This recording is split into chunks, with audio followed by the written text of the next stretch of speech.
Hi, I'm Nikki Sacksteder at Sacksteder's Interiors. I'm going to show you how I make a bow for the tree. Sequence ribbon. It's actually called party dress. So that's kind of fitting for the holiday season. It's 2.5 inches. I always like to kind of fold down my ends or cut them. And then I'm just going to make some loops, like so.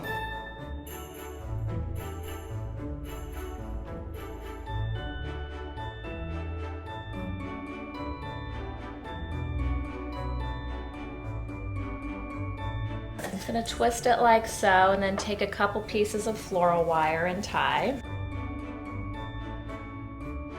Like that to make a nice pretty bow. And then I'm just going to fix it to this side here at the top. There's many ways of doing this. I am adding different things out of the top.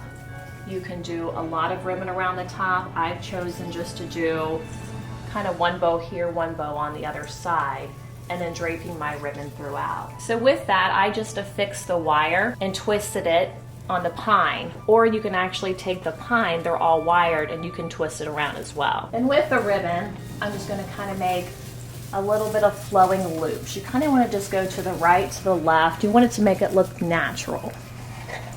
And I'm going to do a little bit smaller, and then let's just let it kind of flow. And then here I might do another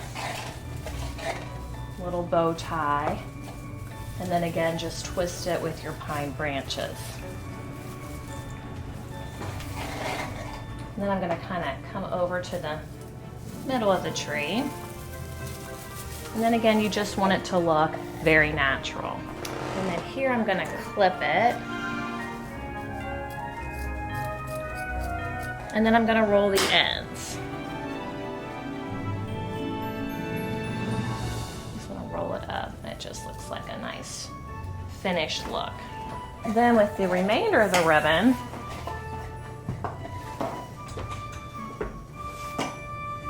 I'm going to come over here and make another little loop, as so, a little bit downward in the tree. And again, just kind of curl your ends and just make it kind of look like it comes in and out of the tree. Like so. Like that.